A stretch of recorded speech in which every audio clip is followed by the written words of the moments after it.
ବନ୍ୟା ଥରେ ନୁହେଁ, ବଡ଼ ବନ୍ୟା ପ୍ରଥମ ଥର ହେଲା। ତାପରେ ବି ଯେଉଁ ଦୁଇଟା ବନ୍ୟା ହେଲା, ସେଟା ହେଉଛି 3 ଥର ବନ୍ୟା ହେଇଗଲା। 3 ଥର ବନ୍ୟାରେ ଲୋକମାନେ ବହୁ ଦୁଃଖ ଦୁର୍ଦ୍ଦଶାରେ ଦିନ କାଟୁଛନ୍ତି। ଗୋରୁ ଗାଈ ମଧ୍ୟ ଖାଇବା ବି ଘାସ ନାହିଁ କି ଦାନା ଯେଉଁ ତାଙ୍କ ପାଇଁ ଖାଦ୍ୟ ବି ସେମିତି ସୁବିଧା ସୁଯୋଗ କେଉଁଠି ମିଳୁନି। ଆଉ ଯାହା ସରକାର କ'ଣ ଦେଇଛନ୍ତି ସେମାନେ ଯାହା ବଣ୍ଟାବଣ୍ଟି କରୁଛନ୍ତି।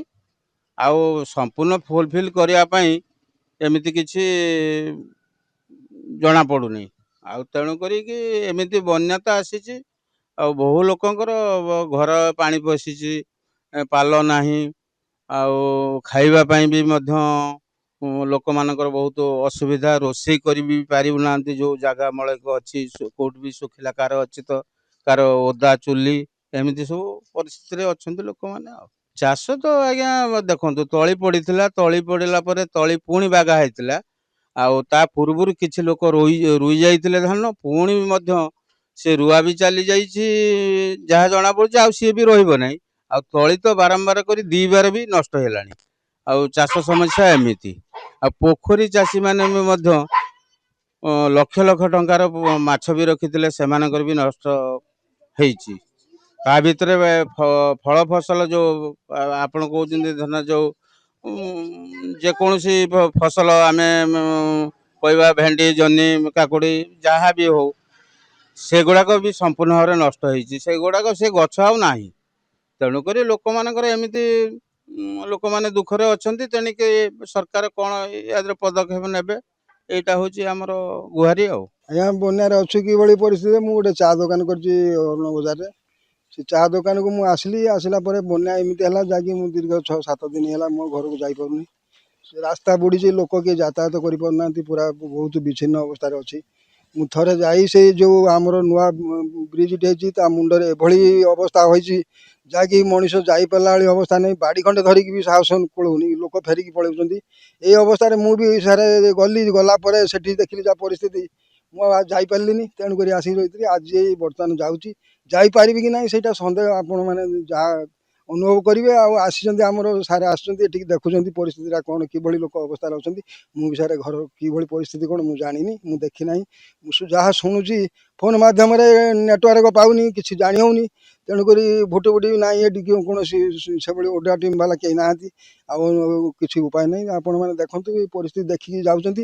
ଯାହା କହିବି, ବହୁ କଲେକ୍ଟର, ଆମର ବିଡିଓ ଏମାନେ ଆସିଥିଲେ, ମୋର ବି ଭେଟ ହେଇଥିଲେ। ମୁଁ ବି ଯାଇଥିଲି ସେ ସମୟରେ, ମଝିରେ ବର୍ଷା ହେଉଥିଲା।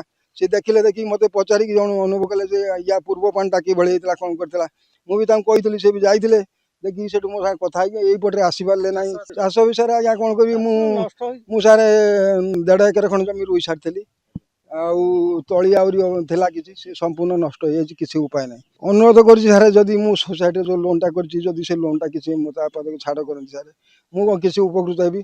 ଯେଉଁ ଚାଷଟା ମୋର ନଷ୍ଟ ହେଇଯାଇଛି, ସେ ବାବଦରେ କିଛି ଯଦି ବ୍ଲକ୍ ଜରିଆର ମାଧ୍ୟମରେ ଯଦି କିଛି ଆପଣ ମୋତେ ଅନୁଭବ କରିକି ଯଦି ଦେଇପାରନ୍ତି, ସେଇଟା ଆପଣଙ୍କ ଉପରେ ନିର୍ଭର। ଦୟାକରି ଯଦି ଦେବେ, এই ଚାଷୀମାନେ ମୋରି ଭଳି ଆଉ ଅନ୍ୟ ଚାଷୀ ଭାଇମାନେ ଅଛନ୍ତି, ସେମାନଙ୍କୁ ଯଦି ଉପକୃତ ହେଇପାରିବେ, ଯଦି ଏତିକି ଦୟା କରିବେ, ସାହାଯ୍ୟ ସହାନୁଭୂତି ଯଦି ସରକାର ତରଫରୁ ମିଳେ, ତାହେଲେ ଆପଣମାନଙ୍କୁ ଆମେ ବହୁତ ଖୁସି ହେବୁ। ବନ୍ୟା ପରିଚାଳନା ତ ଆମର 15 ଦିନ ଭିତରେ 3ଟା ବନ୍ୟାରେ ଆମେ ସମ୍ମୁଖୀନ ହେଲୁଣୁ। 3ଟା ବନ୍ୟାର ସମ୍ମୁଖୀନ, ସରକାରଙ୍କ ତରଫରୁ ଯେଉଁ ସହାୟତା ଆସିଛି, ସହାୟତା ସବୁ ଆମେ ଠିକ୍ଠାକ୍ ଲୋକମାନଙ୍କୁ ଶୁଖିଲା ଖାଦ୍ୟ ବଣ୍ଟନ କରିଛୁ, ରନ୍ଧା ଖାଦ୍ୟ ବଣ୍ଟନ କରିଛୁ। ପଲିଥିନ୍ ବି ଆରାଇକି ଆଣିକି ଇନକ୍ୱାରି କରି ପଲିଥିନ୍ ବି ଦେଇଛୁ। ସରକାରଙ୍କ ତରଫରୁ ସବୁ ସହାୟତା ଆମେ ଯେତିକି କରିବା କଥା କରିଛୁ। ଆହୁରି ବି ବହୁତ ଲୋକ ବଞ୍ଚିତ ହେଇଛନ୍ତି, ପାଇନାହାନ୍ତି। ସରକାରଙ୍କୁ ମୁଁ କହିବି ଯେ କି ସଫିସିଏଣ୍ଟ ଜିନିଷ ଦେବା ପାଇଁ ପଞ୍ଚାୟତକୁ, ବହିନ ପଞ୍ଚାୟତ ସଫିସିଏଣ୍ଟ ଜିନିଷ ଦିଅନ୍ତୁ। 15ଟା ୱାର୍ଡ଼ରୁ ଆମର 6ଟା ୱାର୍ଡ଼ ସେପଟରେ ଅତି ବେଶୀ କ୍ଷୟକ୍ଷତି ହେଇଛି। ଆମ ଏପଟରେ ବି 4-5ଟି ୱାର୍ଡ଼ ବି ଜଳମଗ୍ନ ହେଇ ରହିଛନ୍ତି। ଆଉ ମୁଁ ଗତକାଲି ଯେଉଁ ଆସିଥିଲେ ମୁଖ୍ୟମନ୍ତ୍ରୀ, ସେ ଯେଉଁ ଘୋଷଣା କରିଛନ୍ତି, ମୁଁ ସର୍ବପ୍ରଥମେ ମୁଖ୍ୟମନ୍ତ୍ରୀଙ୍କୁ ଧନ୍ୟବାଦ ଦେବି ଯେ ସେ ଯେଉଁ ଡିକ୍ଲେୟାର କରିଛନ୍ତି କି ଚାଷ ଜମି ହେକ୍ଟର ପିଛା 8,569, ଜଳ ଜମି ପାଇଁ 17,000, ଆଉ ଯେଉଁ ପୋଖରୀ, ଆଡ଼ିବନ୍ଧ, ଜାଲ ଫାଲ ଯେଉଁ କ୍ଷୟକ୍ଷତି ହେଇଛି, ଯେଉଁ ଆର୍ଥିକ ସହାୟତା କରିବେ, ସେଇଟା ଟିକେ ଜଲ୍ଦି କଲେ ଚାଷୀମାନେ ଉପକୃତ ହେବେ। ଚାଷୀମାନେ ରୁଆପୋତା କରିଥିଲେ ବି ଜମି ତାଙ୍କର ବି ବହୁତ କ୍ଷତି ହେଇଛି। 3ଟା ବନ୍ୟାରେ କ୍ଷତି ହେଇଛି, ତାଙ୍କୁ ଯେଉଁ ସହାୟତାଟା ଟିକେ ଚଞ୍ଚଳ କଲେ ସେଇଟା ଟିକେ ଭଲ ହେବ। ବନ୍ୟା ତ ଏଠି ଲଗାତାର ଆମ ଏପଟର 3ଟା ବନ୍ୟା ହେଇଗଲାଣି ଜୁଲାଇ 25ରୁ ଏପର୍ଯ୍ୟନ୍ତ 3ଟା ବନ୍ୟା ପୁରା କଣ୍ଟିନ୍ୟୁ ଚାଲିଛି। ବନ୍ୟା ଏଠି ଶୁଖିବାର ନାହିଁ, ତାପରେ ବନ୍ୟା ପୁରା ପ୍ରବାହିତ। ଆଉ ଆମର ବୟାଣ୍ଡି ପଞ୍ଚାୟତର ବିଶେଷ କରି 6ଟା ୱାର୍ଡ଼ ପୁରା ଯୋଗାଯୋଗ ବିଚ୍ଛିନ୍ନ, ସେମାନଙ୍କ ସହିତ କୌଣସି ଯୋଗାଯୋଗ ରଖି ହେଉନି।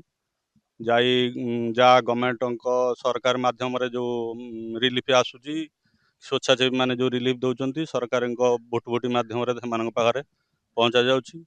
ଡ୍ରାଏ ଫ୍ରୁଟ୍ ହେଉ ବା ରନ୍ଧା ଖାଦ୍ୟ ହେଉ ସେମାନଙ୍କୁ ପହଞ୍ଚା ଯାଉଛି। ଗୋରୁ ଖାଦ୍ୟ ମଧ୍ୟ ପହଞ୍ଚା ହେଇଛି। ଏଭଳିଆ ପରିସ୍ଥିତିରେ ଯାହା ବି ହେଲେ ଯେତିକି ପହଞ୍ଚା ଯାଉଛି ସେତିକି ସଫିସିଏଣ୍ଟ ନୁହେଁ। ଲୋକ ଭୋକ ଉପାସରେ ବହୁତ ରହିଛନ୍ତି। ପ୍ରାୟ ଲୋକଙ୍କ ଘରେ ପାଣି, ରୋଷେଇ ବି କରିପାରୁନାହାନ୍ତି। ଏମିତି ଅବସ୍ଥାରେ ଅଛନ୍ତି। ଆଉ ସରକାରଙ୍କୁ ଆଶା କରିବୁ ବର୍ତ୍ତମାନ ପରିସ୍ଥିତିରେ ଏଠି ଗୋଟେ ମାନେ କମ୍ୟୁନିକେସନ୍ ପାଇଁ ଆପାତତଃ ଗୋଟେ ଭୋଟ କି ଲଞ୍ଚର ବ୍ୟବସ୍ଥା ରହିବା ଦରକାର 6ଟା ୱାର୍ଡ଼ ପାଇଁ ନିହାତି। କାଲି ରାତିରେ ଜଣକୁ ସାପ କାମୁଡ଼ିଥିଲା, ଆମେ ତାକୁ ଉଦ୍ଧାର କରିପାରିନି, ରେସ୍କ୍ୟୁ ହେଇପାରିବନି ରାତିରେ। ଅନ୍ୟମାନେ ପେସେଣ୍ଟ ବି ବହୁତ ଅଛନ୍ତି। ଆଉ ସରକାରଙ୍କ ତରଫରୁ ଆଉ ଯଦି କିଛି ସୁବିଧା ରିଲିଫ୍ ମାଧ୍ୟମରେ ହେଇପାରିବ, ସେମାନଙ୍କୁ ରିଲିଫ୍ ଦେବାର ଆବଶ୍ୟକତା ଅଛି। ଚାଷ ତ ସମ୍ପୂର୍ଣ୍ଣ ଭାବେ ନଷ୍ଟ ହେଇଯାଇଛି। ଚାଷୀ କୂଳ ବର୍ତ୍ତମାନ ହତାଶ। ସେଥିପାଇଁ ଯଦି ଚାଷୀମାନେ ସୋସାଇଟିରୁ ଲୋନ୍ କରିଛନ୍ତି, ଯଦି ସରକାର ସେମାନଙ୍କର ଲୋନ୍ଟାକୁ ଆପାତତଃ ଛାଡ଼ କରନ୍ତି, ଚାଷୀମାନେ ବହୁତ ଉପକୃତ ହେବେ। ନହେଲେ ତ ଚାଷ ତ ଆଉ ନାହିଁ, ଆଉ ତ ତଳି ପକେଇକି ଚାଷ କରିବା ସମ୍ଭବ ନୁହେଁ। ଅଗଷ୍ଟ ସରିବାକୁ ବସିଲା। ଏଥିପାଇଁ ଆମେ ଏଇଟା ଦାବି କରୁଛୁ, ବିଶେଷ କରି ଚାଷୀମାନଙ୍କ ପାଇଁ ଋଣ ଛାଡ଼ ହେବାର ଆବଶ୍ୟକତା ଅଛି। ଏଠି ଗୋଟେ ଲଞ୍ଚ କିମ୍ବା ଭୋଟର ଆବଶ୍ୟକତା ଅଛି, ଯେଉଁଟା 6ଟା ୱାର୍ଡ଼ର ଯୋଗାଯୋଗ ପାଇଁ। ସୁବିଧାରେ ଆପଣଙ୍କୁ ସ୍ୱାସ୍ଥ୍ୟ ସେବା ଯୋଗାଇ ଦେବା ଆମର ଲକ୍ଷ୍ୟ। Hi tech medical college and hospital Bhubaneswar.